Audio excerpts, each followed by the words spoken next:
What is it about murder, mystery, and darkness that keeps us glued to our screens? Why do we, ordinary people, find ourselves obsessed with the most chilling stories of human cruelty? It doesn't matter if it's late at night, the lights are off, and your heart is racing. You can't look away. You press play on another true crime story even though it terrifies you. But here's the unsettling truth. This obsession isn't random. It's hardwired into our psychology, buried deep in our survival instincts, our fears, and even our secret fascinations. Tonight, we're going to peel back the layers of the mind to uncover the disturbing reasons why true crime holds us captive and why, no matter how much it scares us, we can't stop watching. We live in a world overflowing with content comedies, dramas, romances, action. Yet time and time again, one genre rises above them all: true crime. Late at night, millions of people press play, willingly stepping into stories of murder, betrayal, and terror. On the surface, it doesn't make sense. Why would anyone choose fear over comfort, death over laughter, darkness over light? But the answer lies deep within our psychology. True crime isn't just entertainment. It's a window into survival, curiosity, and the shadow side of human nature. In this video, we'll journey into the unsettling reasons why our brains crave crime, why danger feels irresistible, and why we can't seem to look away from the darkness. The roots of true crime obsession dig deep into human psychology, and it starts with one of the oldest instincts we carry: survival. Our ancestors lived in a world where threats were everywhere: predators, rival tribes, hidden dangers in the dark. To stay alive, the human brain evolved to pay attention to violence, danger, and the unknown. By observing threats from a distance, our ancestors learned how to predict, avoid, and outsmart danger. Today, the world may be safer, but our brains haven't changed. That primal instinct still lingers inside us. When we watch true crime, it's not just entertainment. It's the ancient brain scanning for survival lessons, whispering, "Pay attention. Learn. This could save you." But survival isn't the whole story. There's something darker, more complicated. True crime offers us a glimpse into the forbidden. We are drawn to what we shouldn't look at. Psychologists call it morbid curiosity, the same reason people slow down at the scene of an accident, unable to look away. There's a strange thrill in confronting the darkness, a forbidden fascination that blurs the line between horror and pleasure. It's not that we want to see suffering, but rather that we want to understand it. The criminal mind is a puzzle, and human beings are wired to solve puzzles. Every case, every detail, every motive is another piece to fit together. And then there's the illusion of control. In real life, violence is chaotic, unpredictable, and terrifying. But in the realm of true crime storytelling, there's a structure. There's a narrative.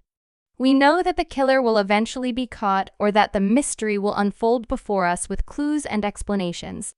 This gives us something real life rarely does: closure. When we press play on a documentary or podcast, we take chaos and transform it into a story we can control. Watching becomes a ritual of reassurance. Yes, the world is dark, but we can make sense of it. But not all true crime obsession is comforting. For some, it becomes addictive. Think about binge watching hour after hour, consumed by one crime after another. The mind gets hooked on the adrenaline rush, the spikes of fear, the reward of resolution. Psychologists compare it to a controlled danger. Every scream, every shadow, every shocking twist gives the brain a hit of dopamine. When it's over, the body craves another ride. That's why many fans find themselves unable to stop even when they feel disturbed. The darker it gets, the deeper the pull. There's also an uncomfortable truth hiding beneath the surface. True crime allows us to explore the darkest parts of ourselves without consequence. Violence and death are things society tells us to avoid, but stories let us peer through the cracks. In a way, watching true crime is like holding up a mirror to the shadow side of human nature. It reminds us that inside every person, no matter how ordinary, there are impulses and possibilities we'd rather not admit. We're not just studying killers, we're studying the edges of what it means to be human. But here's where the paradox grows deeper. Many fans, especially women, report that consuming true crime makes them feel safer, not more afraid. On the surface, this seems bizarre. How could watching endless stories of kidnappings, murders, and betrayals reduce fear? The answer lies in preparation. By studying patterns of crimes, how they happen, how victims were targeted, viewers feel armed with knowledge. They create mental maps of danger, safety strategies, and warning signs. It's a form of empowerment, like rehearsing survival without ever stepping into the fire. True crime, in this sense, becomes less about fear and more about control. But not all motives are rational. Some people are drawn to true crime for reasons they can't fully explain. The phenomenon of parasocial relationships, when audiences feel connected to victims, investigators, or even criminals, plays a huge role. Viewers begin to feel like they know the people in the stories, that their empathy or curiosity is a form of connection. In some cases, fans even romanticize killers, sending them letters in prison or building online fan clubs. Disturbing as it sounds, this too is part of the psychology. Humans crave connection, even when it takes twisted forms. Of course, the industry knows exactly how to keep us hooked. Documentaries use suspenseful music, cliffhanger edits, and cinematic reenactments to keep viewers on edge. Podcasts slow their pacing, whispering details in ways that trigger imagination. News outlets sensationalize cases, knowing that fear sells. The darker the story, the more attention it commands. And in a world where attention is currency, true crime has become one of the most profitable genres in entertainment. The obsession isn't just psychological, it's commercial. But perhaps the darkest truth is this: behind every documentary, every podcast, every YouTube video, there are real victims, real families, real pain. The danger of obsession is forgetting that these aren't just stories, they're tragedies. Consuming them too casually risks turning suffering into spectacle. Psychologists warn that desensitization can creep in, numbing empathy, making us forget that every case is a reminder of human vulnerability. True crime fascination walks a tightrope between education and exploitation, between empathy and voyeurism. Still, the obsession grows. Online communities flourish, trading theories, dissecting details, solving mysteries from their bedrooms.